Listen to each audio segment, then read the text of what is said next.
Senyor Ibarra, lupit kong ikinagagalak ang kataas-taasang general dahil sa ipinapapagawa kong eskwela. Hindi na ako magtatakang kagaya ni Kapitan Tiago ay dumalaw sa iyong tahanan at sa iyong pamahalaan. Isang malaking karangalan po sa akin ang mga iyon. Salute! Salute!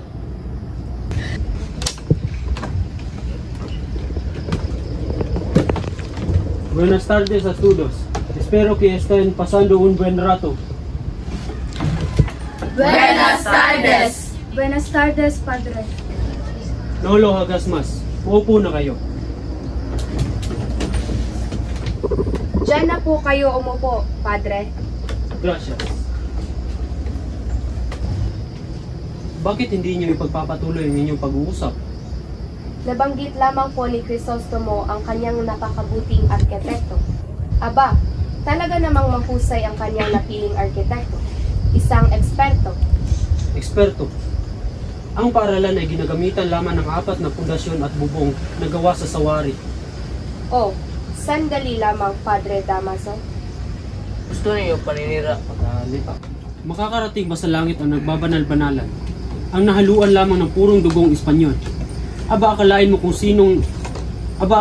sinong hahamakin na ang lahat at ipinagyayabang na meron siyang dalang pagbabago. Sigurado kung sa kailalim-laliman ng lupa, abot hanggang impyerno.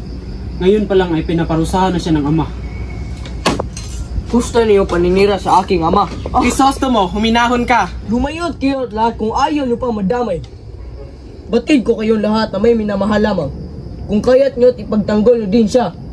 Estes loko, walang kahit sino mang maaaring may pustang sa aking ama. Itong pari ang kinaiinisan ko. Isang paring walang galang at walang utang na loob.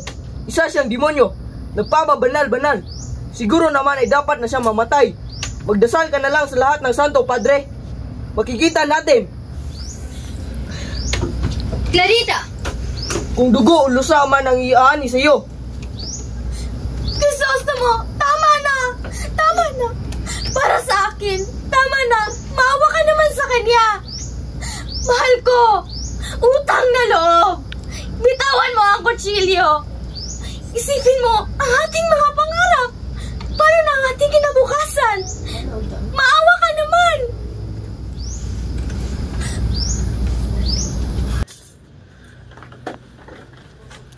Hijo di Diablo!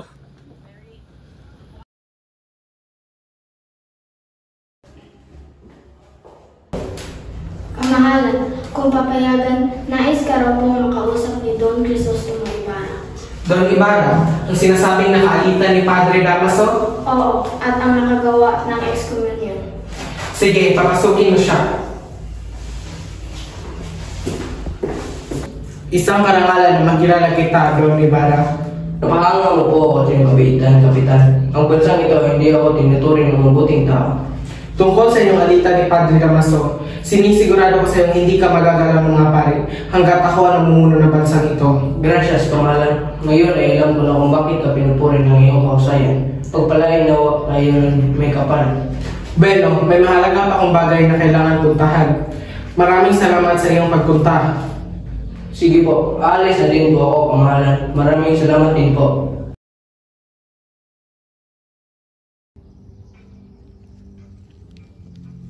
Buenas noches, Padre. Mabuti naman at napaunlakan mo ang aking imbitasyon. Maaari mo na siyang iwan. Maria, ang ating pag-uusapan ay hindi dapat madinig ng ibang tao. Kaya pwede ba sa labas ka muna maghintay? Vivian. Bueno, Padre. Ano po ang kailangan nating pag-usapan? Hindi na ako magpapatumpik-tumpik pa. Batid ko may tinatagong liham galing kay Crisostomo Ibarra. Nais ko itong makuha sa iyo. Ang mga sulat na iyon ay puro lamang mga sulat ng pag-ibig para sa kanyang nobya. Wala po kayong makahanap o makikitang may kasisira ni Crisostomo. Kaya, padre na may padre. Sa tingin ko, wala na tayong dapat pag-usapan pa. Adios, Padre. Notivaya si Davia Maria. Paano kung sasabihin ko sa iyo na may hawak akong liham ng iyong ina para kay Padre Damaso? Liham na magdadala ng malaking kahihiyan ng iyong ama at sa iyong ninong. Ano pong kahihiyan iyan, Padre? Kahihiyan na magdudulot ng malaking iskandalo para sa iyong pamilya. Pamilya na pinagkaingat-ingatan ng iyong ama-amahan. Ama-amahan? Si Maria, pagkat ang liham na ito ay galing sa iyong tunay na ama, na ang iyong tunay ama ay walang iba kundi si Padre Damaso. Madre mia! Iyong Revensya, hindi ko kayo dapat gumagawa ng kasinungalingan laban sa aking ninong. Na siya rin isang banal na sugo ng Diyos. Imposible, tusa ako sa sonoreble. Ngunit ang liham na ito ay nagpapatunay na hindi ako gumagawa ng istorya, Maria. At para mabasa ko iyan, ay kapalit ang mga liham ni Crisostomo. Padre, o Historios, o Padre, para mapigilan ng aming pag-iisang dibdib at para makakuha ng ebidensya para kay Crisostomo. At kung sa gayon ay marahil ay palabasin mo sa Arpobispo na isa siyang masamang tao, na hindi siya naniniwala sa Diyos, at sa mga praile na isa siyang erehe. Maria Clara, hindi. Kung tunay na mabuting tao ang iyong Ginoo at wala naman siyang ginawang pagkilos laban sa amin o sa pamahalaan ng Espanya, ano ang iyong ikinabahala na ako'y makabasa sa liham? Lalo na't ito ay kapalit sa liham ng iyong ina na nagpapatunay na si Padre Damaso ang iyong tunay na ama. Husto na, Padre. Husto na.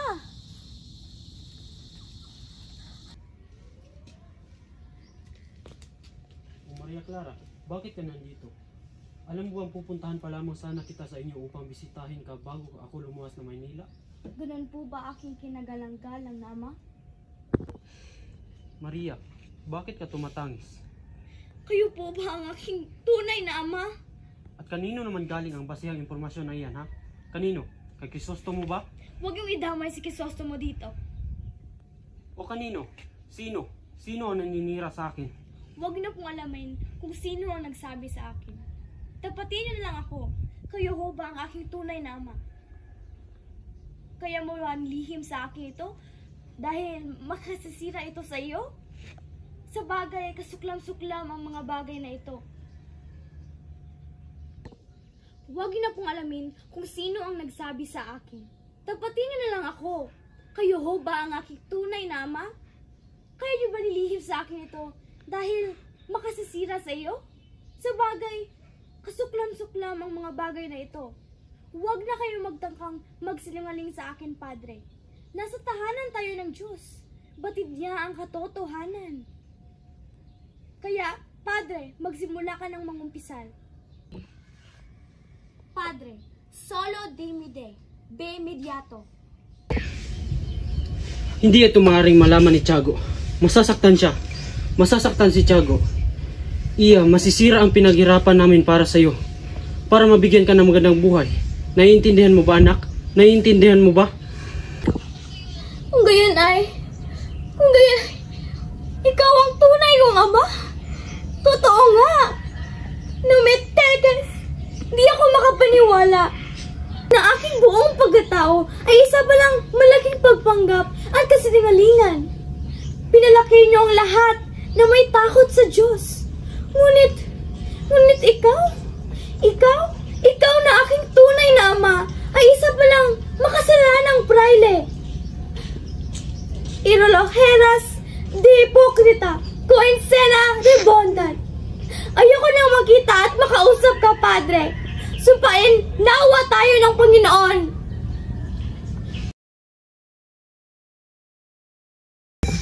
O Kapitan, o Elias, ano ang kailangan mo? Huwag natin hayaan na dumaan ang kandugo, Kapitan. Alam mo, matutulungan tayo ni Senyor Ibarra upang maipahatid ang ating hinaing sa general na malapit sa kanya. Hindi ako kumbinsado. Isa siyang mayaman at ang mayayaman ay wala nang ibang ginawa kundi magpayaman lamang. Bigyan niyo po ako ng pagkakataon na maigawa itong mapayapang plano at kung masaysagawa ito, walang dugo ang madadana. At kung hindi ka magtatagumpay, Ilalagay ko ang aking sarili sa iyong pamamahala. kilala mo sa akin ang iyong mga kasamahan at sabihin sa akin ang dinanas nila mula sa Espanyol. 4 na araw magmula ngayon, magpadala ka ng isang taong magpapakita sa baybay ng San Diego. Sasabihin ko sa kanya kung ano ang makukuha niya kay Senyor Ibarra. Kung papayag man si Senyor, tayo ay makakamit ng hustisya. Kung hindi naman, ako ang unang malalagas limagsikang ito. Elias, maghihintay ako sa kapayapaang ito, naway magtagumpay ka. Sa susunod na araw, magkakaroon ka ng mas malaki na salapit lupas. Payag ka ba sa aking plano? Opo, ako na po ang bahala. Naipapangako mo ba na walang makakaalam nito kundi tayong dalawa lamang? Mamamatay ako'y nakasunod ang aking bibig.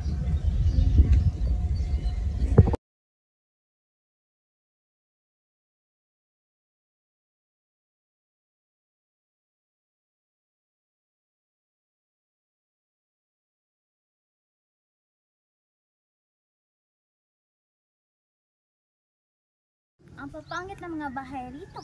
Talagang mga Indio lamang nakakatira. Mga walang galang, hindi man ang nagbigay pugay sa atin ng mga maharlika.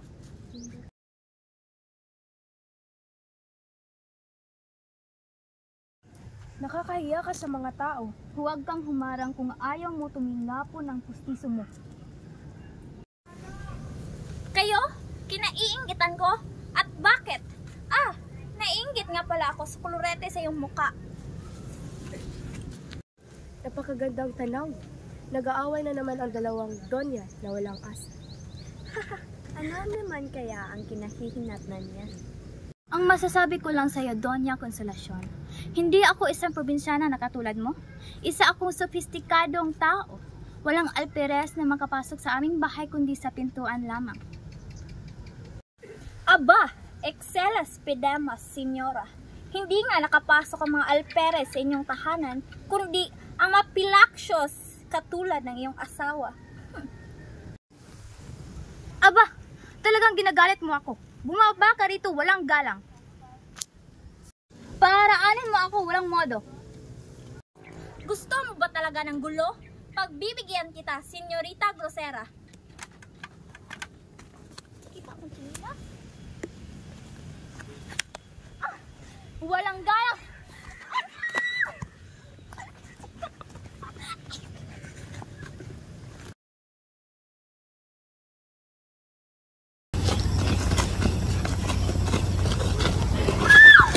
Tama na!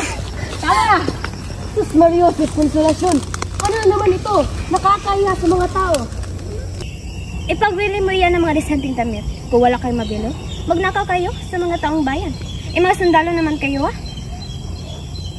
Kayo ang bumili ng asal, mga walang modo, katurinang mayaman, ngunit ang sayat, nasa lupa ang ugali. Magtigil ka, Alperes. Kung makalapasta ka sa amin, tila ang ganda ng iyong moral. Sus, Mariusep, itigil niyo yan sa pangalan ng Panginoon. Para kayong mga hayop, mga edukado naman kayong tao, nakakahiyang isipin na pati kayo ay ang tradisyonal ay natulad na din sa mga Indio. Pagsisihan ninyo ang mga kasalanan ninyo at siguraduhin ninyo na kayo ay magkukumpisal. Entendemos. Kayo, mga manunod, magsialis kayo. Nandito na kayo't hindi nyo pa inawat. Isang presensya ng maitim na ibon ay nangangahulugang may patay na hayop na naghihintay lang ito upang pagpistahan ang bangkay. Maraming sakim sa ating bayan. Sundan natin ang mga bumitre. Ano po ang kinakalkal niyong bumitre? Bangkay na isang paslit. Pumunta ka sa bayan at sabihin mo sa kanila na natagpuan na ang bangkay ng anak ni Sisa. Crispin! Crispin, anak! Alam kong nandito ka. Aling Sisa! Aling Sisa! Halina po kayo! Sus Mariosep, nalalanta na kanyang katawan at pagmumukha. Crispin! Anak! Umuwi na tayo sa dampa! Miss ka na ng nanay mo! Crispin!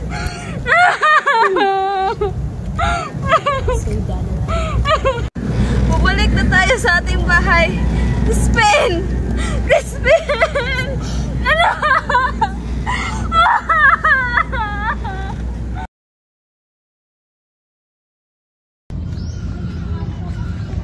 Ipatawad niyo po, Ginoo, sapagkat napili ko tong pagkakataon upang kayo'y makausap dahil liblib dito at walang makakarinig sa atin. Nagkakamali kayo, kaibigang Elias. Kinakailangan ihatid niyo po ako sa bayan ni iyong natatanawan. Hanggang dito ang kanyang kampanari. Pinipilit ko ang kasaluwiang palad na gawin ko ang mga bagay na ito. Nang kasawilaang palad?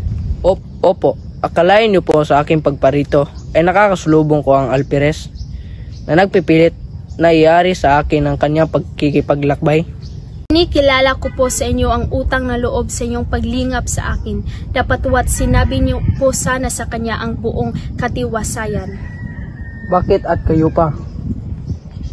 Hindi niyo po ako makikilala, sapagkat minsan na lang nilala po ako nakikita at hindi niya naisip na tandaan niya ako. Ano pong kahulugan ang binabanggit niyo?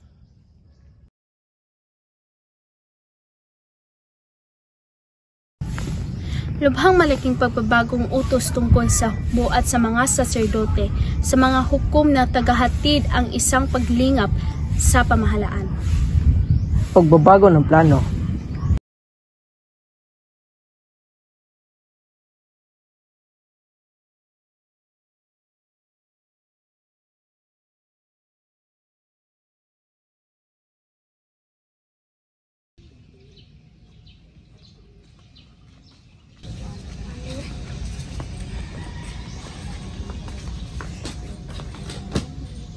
Ni Ibarra, pupunta ka rin sa ibang bansa. Marahil ay magkaparehas kami ni Ibarra ng ibig. Linares, puntahan mo nga ang Alpires at humuhin mo siya ng sablaya. Bakit, Doña Victorina? Anong nangyari? Dahil siya at ang kilala niya ay nilibak kami. Dahil responsibilidad mong ipagtanggol kami. Kung hindi, ay malalaman nila ang tunay mong pagkatao. Huwag kayong maingay, Doña Victorina. Kung gayon ay, ano ang gusto mo mangyari, Doña Victorina? Kung si Linares ay hahamunin ng Alpires. Kung hindi siya pumayag, ay ipipilit ko siya ipakasal sa inyong anak.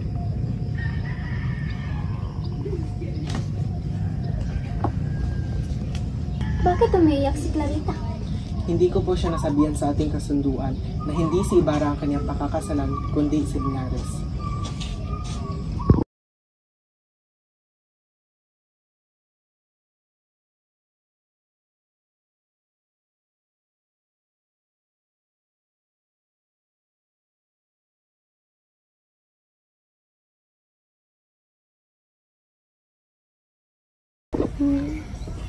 Naway gantihan po kayo ng Diyos sa inyong kabutihang loob.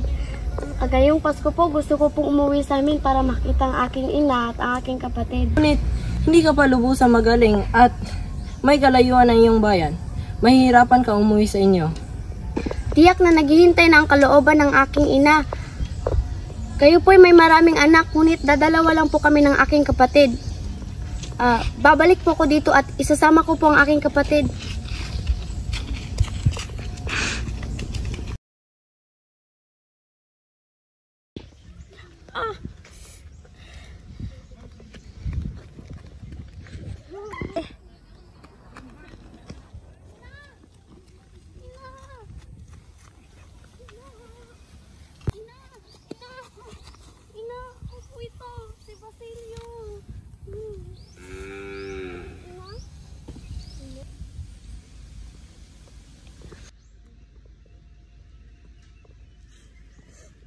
Ina? Ina? Ina? Ina? Ina?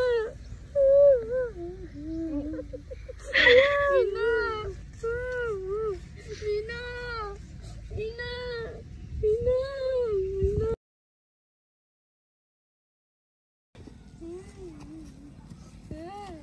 Sinong babaeng ito? Siya po ang aking ina. Nasugatan ako. 2 araw na akong di nakakainuman. Hindi matatagal ay mamatay na ako dito. Sunugin mo ang bangkay ng inyong ina. Kung walang makakarating, hukayin mo ang aking binaong na ginto sa lupa. Gamitin mo ito sa iyong pag-aaral. Mamamatay akong hindi man lang sisilay ng sinag ng bukang liwayway ng ating pinanggalan. Kaya kayo, ang mapalad na makikita, batiin niyo siya at huwag niyong kalimutan ang nalukma sa dilim ng gabi.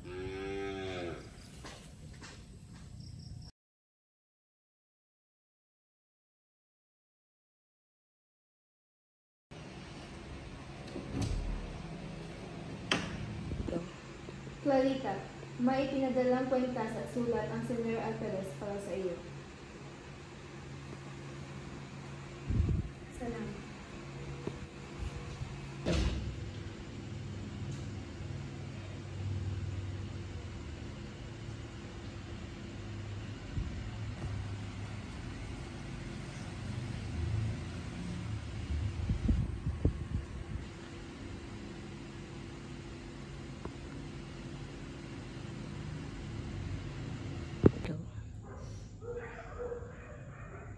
Hindi!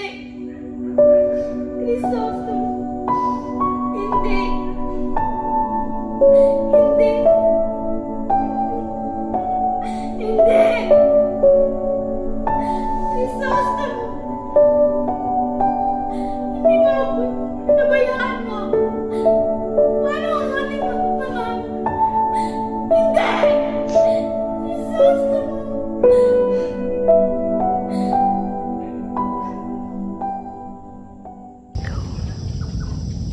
Sus, akala mo isang misa de gracia, isang kastilyo. Maraming putok. Sabi nga nila mga tangka ni Matandang Pablo. Mga tulisan ba? Hindi marahil. Ang balita ay ang kwartelyero nakalaban ng mga sibil, at yun ang dahilan kung bakit hinuli si Don Filipo. Sinasabing 14 ang patay. Alam niyo ba na itinangkang itakas ni Ibarra si Maria Clara? Ipagtanggol daw siya.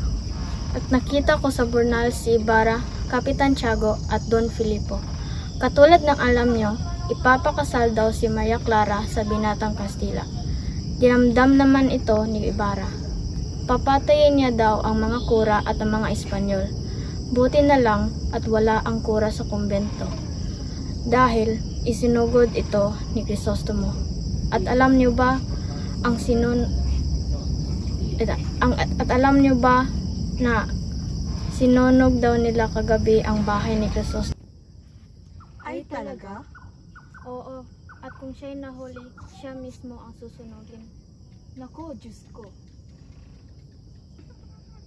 Maraming salamat at nakarating kayo ng mapayapa mula sa San Diego, Padre Salvi. Nais ko muna bisitahin si Maria Clara bago ako magpahinga.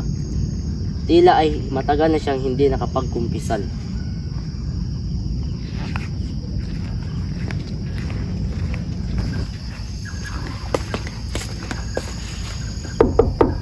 Maria Clara. Bakit nakakandado ang iyong pinto? Andito si Padre Salvi, ang iyong kompestor. Siya na daw ang namamahala sa ating monasteryo. Abre la puerta, Maria. Papasukin mo ako at hayaang damayan kita, upang lisanin ang iyong kalooban at kapatawaran mula sa Diyos. Crisostomo! Hindi! Nais mo bang makandado? Ikaw ang bahala. Kesa sa Sidoke, paano ka nakapasok dito? Ubrasita, huwag mo nang pahirapan yung sarili. Tingin mo ba? Tinataguan mo ba ako? Lumayas ka rito! Lumayas ka! Maria! Nagsasabihan ka na ba? Lumayas ka rito! Layas! Maria! Hindi ito ang tamang pagtrato sa kabanal-banalang kong presyon. Maria! Ikinukulong ko ang aking sarili dito sa katahimikan, ngunit ginagambala naman ako ng iyong presensya. Inuutosan kita bilang sugo ng Diyos na lumuhod ngayon din at magsasagawa ako ng eksorsismo. Hindi ako luluhod o hingi ng kapatawaran sa inyo. Isa kang demonyo! Demonyo! Tieros kayo! Diablo! Tila ako'y nasasaktan sa iyong pagtanggap sa akin, Maria. Kapalit sa mga serbisyong ginawa ko sa iyo. Tama na! Tama na! Tama na! Matagal ko na itong hinihintay. Tama na! Sabi tama na! Bitawan mo ako! Saklolo! Saklolo! Subukan mo ang umakyunin! Papatayin kitang demonyo ka! Demonyo! Demonyo! Demonyo! Patawarin mo ako. Nais ko lang na mamahakan ka, mahal ko. Pagmamahal? Ano ka lang mo sa pagmamahal? Wala kayong karapatan sa pagmamahal. Diferensya ako! Kaya papatayin ko na ang aking sarili! Maria! Por favor, Maria! Wag! Parang